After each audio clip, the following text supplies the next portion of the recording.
Welcome to the Home Building Hub, your essential podcast guide to building your new home. Hosted by industry experts Colin Bischoff and Darren Brennan, this conversational podcast will help better educate you about all things new home building so you can avoid costly mistakes and enjoy your building experience to the fullest, no matter which home builder you choose. Hey there, folks. Welcome to the Home Building Hub. You are with Colin and co-host Darren Brennan, as always. And today, guys, we're going to help you navigate websites. We're going to help you, learn 4 must-know terms before you start trying to choose the right floor plan or the right house and land package. As you know, Darren, when you first go to a builder's website, it's actually quite daunting, quite confusing. There's so many different ranges and types and this and that, a lot of terms and jargon. So the purpose of this episode will be nice and short, just to give you guys a bit of a lift up, bit of a leg up to get them started with some of those terms so they can understand what it is they're looking at and start deciphering what it is that everything means, so they can pick the right plan, the right range for them. How you going, mate? You good? Yeah, going really well, thank you. Yeah, I mean, it's interesting. You jump on a builder's website, Colin, and I'd really suggest that people get used to using the filters, because if you're not using the filters, all of a sudden you can be comparing a $200,000 home with $1 million home and thinking you're shopping for the same thing, and you can be a long way apart and get a bit disappointed along the way. So, being able to use some of those filters and work out, is there a different range of product, etc., can really help bring it back to earth a bit more.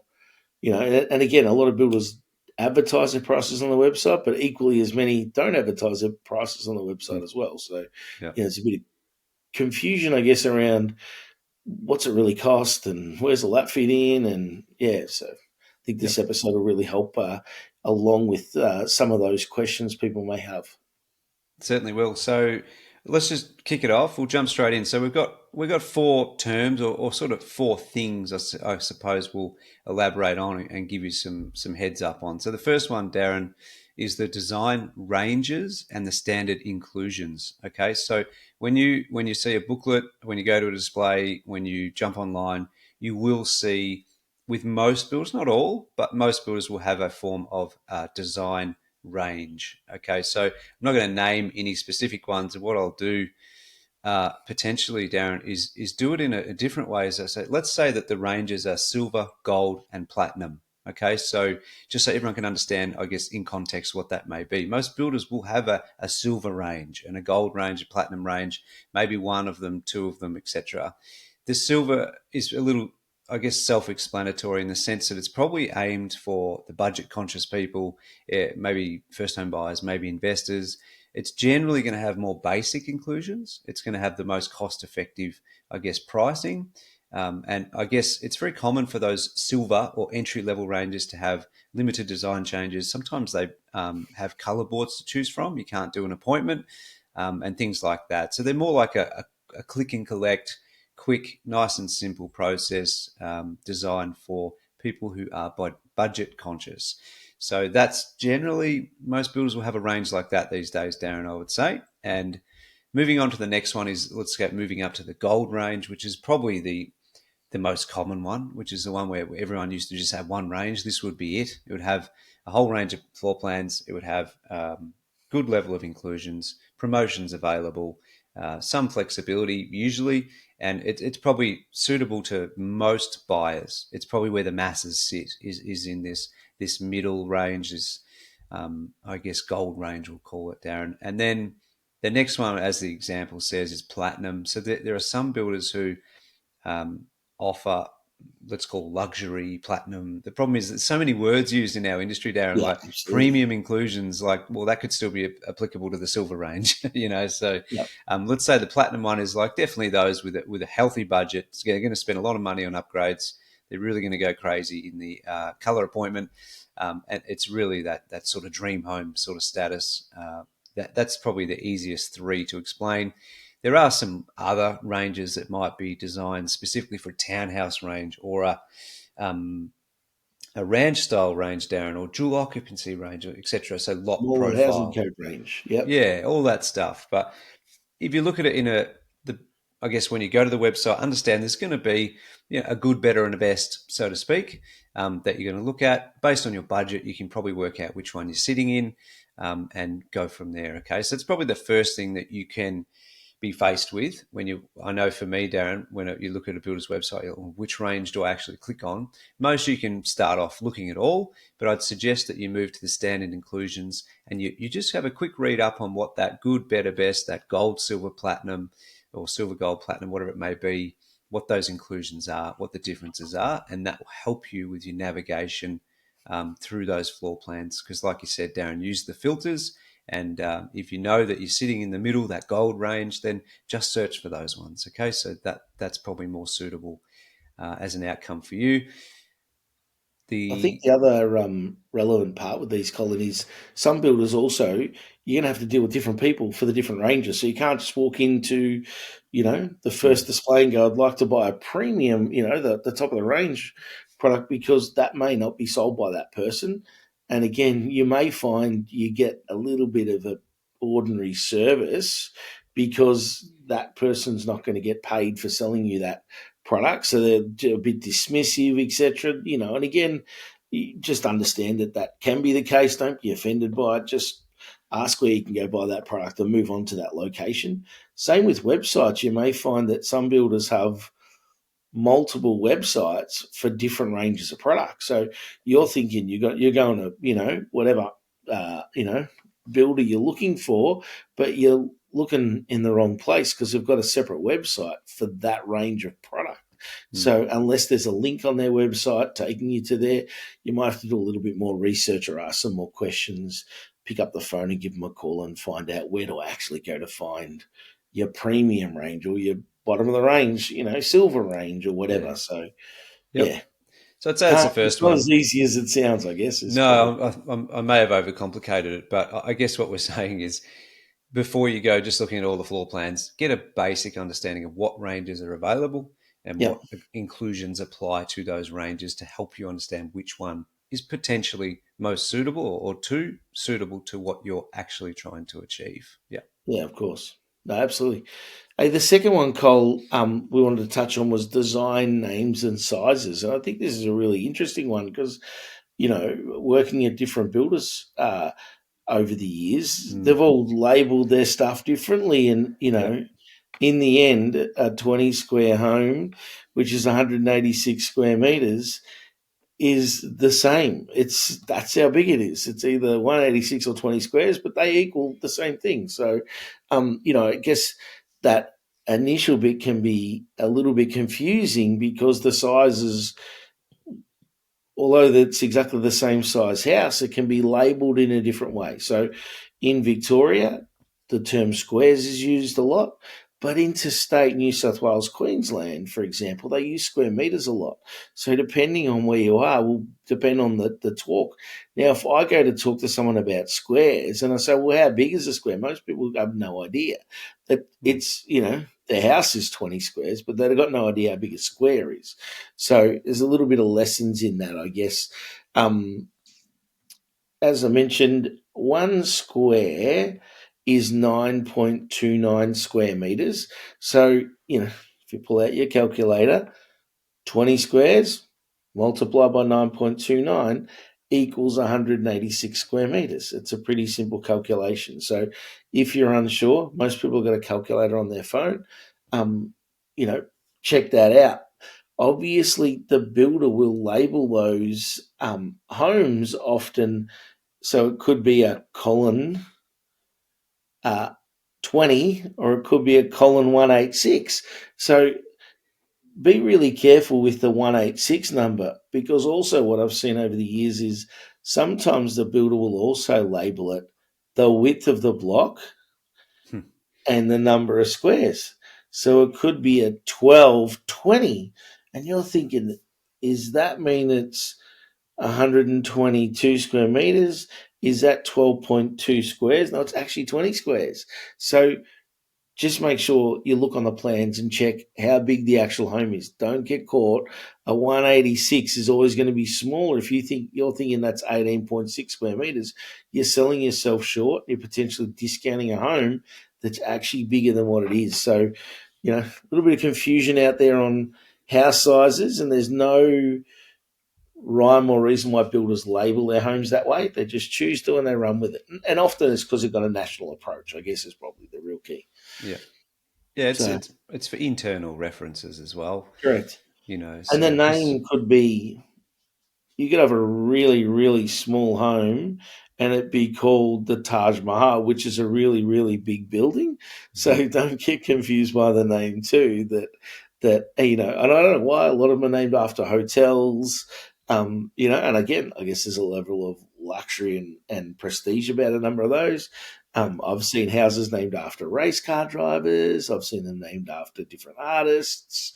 I've seen them named after famous Australians.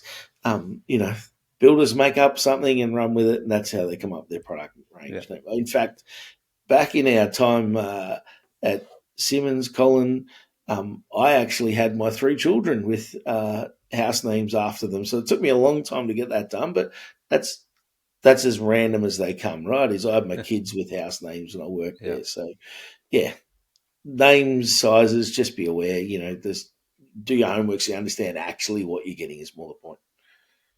beautiful.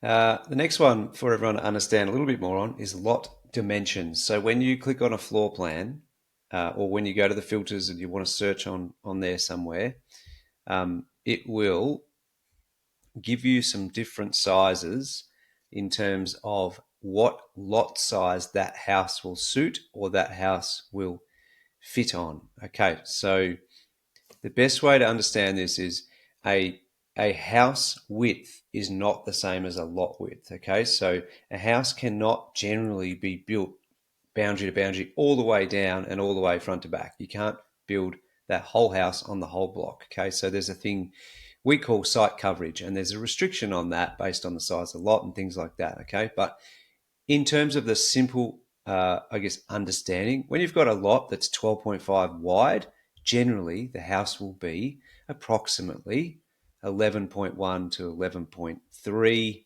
wide as a result. And I guess to understand that in a simple format, it just means that you need on the side of the house or any room that has a window, you're going to need just over a meter from that window to that fence. Okay, that's why the lot width is wider than the actual house width. Okay, there's more technicality behind it, but in general, if you're looking at a 12.5 wide or a 14 meter wide, the house is going to be about a little bit more than 1 meter smaller than the lot width itself. Okay, now with the depth, it's actually quite similar, different numbers, but it's the same principle. So in theory, most lots will have a requirement for a front setback, Darren. So let's say it's 4 meters. And they'll also have a requirement for a rear setback. Okay. And on average, people will be using 3 meters. Okay. There's reasons for it, but we won't get into that. Just to help you navigate your lot width, lot depth understanding. If a lot is 28 meters deep and we've got 4 at the front, 3 at the back, that means that the house is going to be 21 meters deep. Okay, so 28 deep block minus 4 at the front, minus 3 at the back leaves you with a house 21 deep. Okay, so that's generally what those mean. Not all builders list the lot depth because it does vary on a whole bunch of regulations and things like that. But just to help you understand what the difference is between the lot, I guess, dimensions that you are seeing when you click on those floor plans. Cool. I think the other one, Cole, that gets a lot of people confused is with the smaller housing code. It does say you can actually have greater site coverage, Yep. 90%, or there's no minimum. Like you can have as much site coverage as you want, but then you've still got setbacks that mean you can't get there anyway. So there's no way to Yeah. actually fulfill the whole block anyway, because you've got to have a minimum setback for your garage. You might have a minimum setback for the front of the home, etc. So even though it says there's no limitation, there actually still is. So yeah, Probably that's probably good, Daz. Smaller housing code is something we deal with all the time. I don't want to go into too much detail, but if you are looking at floor plans on a website and that block that it's suited for, that design you're looking at, is going to be smaller than 300 square meters. So if it's 10.5 wide by 25 deep, that plan will be designed with a 3-metre front setback in mind, usually, instead of the 4. So there are different rules around. Under 300 square metres has a few more allowances than over 300 square metres. But what I would say is talk to your builder. If you want some more advice, reach out to us on any of those blocks, and we'd be happy to have a look and give you some advice on how the design that you're looking at would best be suited to that, and is it going to be compliant? And we can always ask the questions if it's beyond, because some of them get really tricky and tight. We could always get something drafted up and looked at for you. So it's something we'd be happy to do, and you can just message us via the website. Cool. So the last one, Colin, is base price versus actual price, I guess, and some builders will certainly feature their pricing on the website, but it'll be base price only, not the completed price. So there's a number of things that go into the completed price that you need to add in along the way to understand what is relevant to building that home on your block. The other trap out there at the moment that we see a fair bit of is builders will advertise a first home buyer's price. So they'll say, well, the price was $200,000. I'm taking off the first home buyer's grant. And obviously, that varies state by state. So I'll give a Victorian example. They take $10,000 off. So they advertise it at $190. So you walk in thinking I'm paying $190. Your contract will never be $190. It'll be at least $200, and then plus any of the other bits and pieces on there. So just being aware that the first home buyer's grant, although it's deducted off, isn't what's going to appear in your contract. That's a government grant, and the government will give you that money separately to the build contract.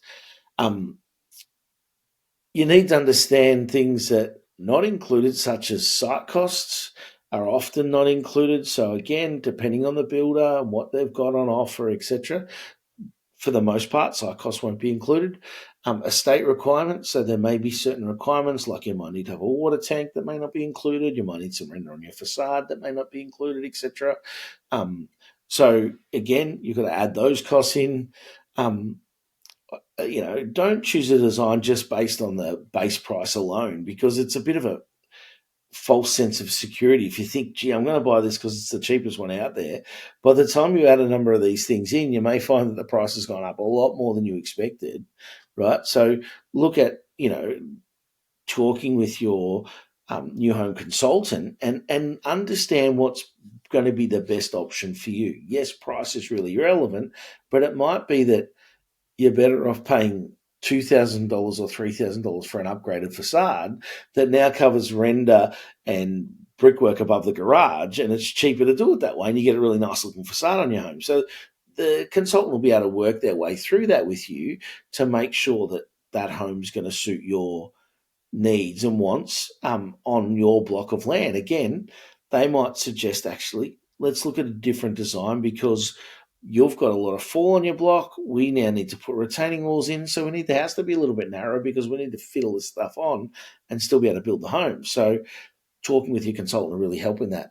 But as a really rough guide, without factoring in huge amounts of upgrades or excessive fall, perhaps allow somewhere in the 20 to 30K mark above the base price would be a reasonable number. So if you took a bit of a guess, the house is $200,000. It's probably going to cost you at least $220 or $230 to build.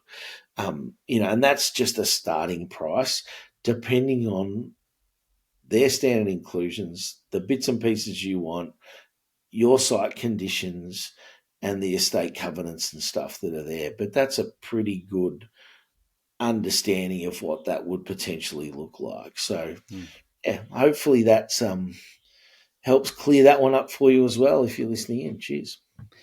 Yeah, I'd just say, adding to that, Darren, that the base price, if you're looking at floor plans on a website, that floor plan applies, the base price applies to that floor plan for the inclusions that it costs to build that house. Now, they can't possibly add site costs or estate requirements to that base price because they don't yet know where it's being built. So only when you have a block of land confirmed can a builder can grab that plan and go, okay, we'll put it on there. The site conditions mean the site cost will be this. The estate location means the developer requirements are as follows. So that's how they price up the balance of that quote. Okay, so it's not a misleading thing. It's just to build that home with these inclusions, it costs this much money. but based on location and the site, these are the things we don't yet know. Okay, so that's it can't really be any other way unless the builder takes a gamble and just puts in an allowance of X dollars for site costs, X dollars for state requirements, which could work, can work.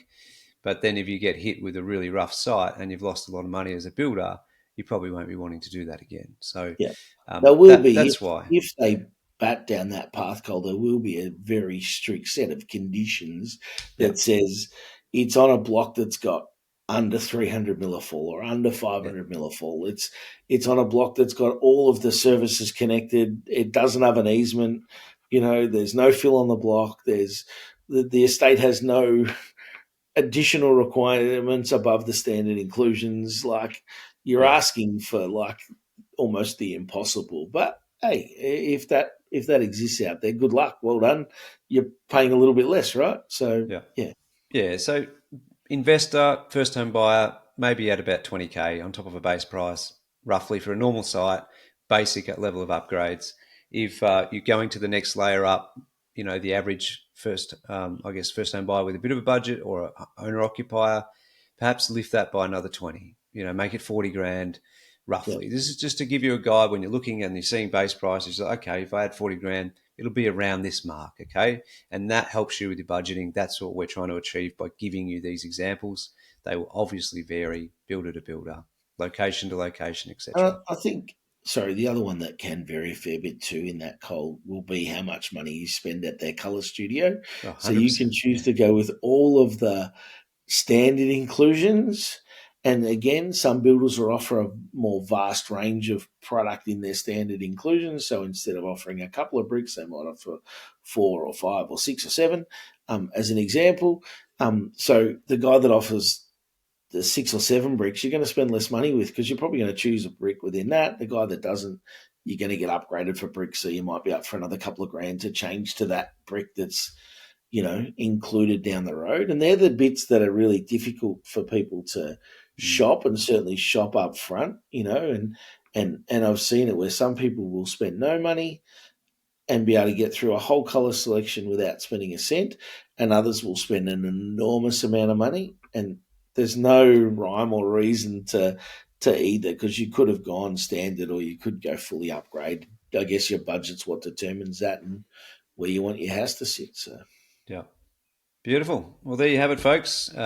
4 areas to help you learn a bit more when you're navigating through floor plans. I'm sure that helps you as you go through it. So if you like what you have listened to today, if you're watching it, please leave us a 5-star review on the platform that you're on. That would be very, very helpful. If you have a question, topic idea, just jump on the website, leave us a comment there. So it's homebuildinghub.com.au. And anything else to add to finish it off, Darren? No, mate, have a great week. Beautiful. You too, guys. Enjoy. We'll see you on the next one. Thanks for listening to the Home Building Hub. As part of the podcast, we have to be a little careful to cover ourselves on a legal standpoint. So we do have a disclaimer.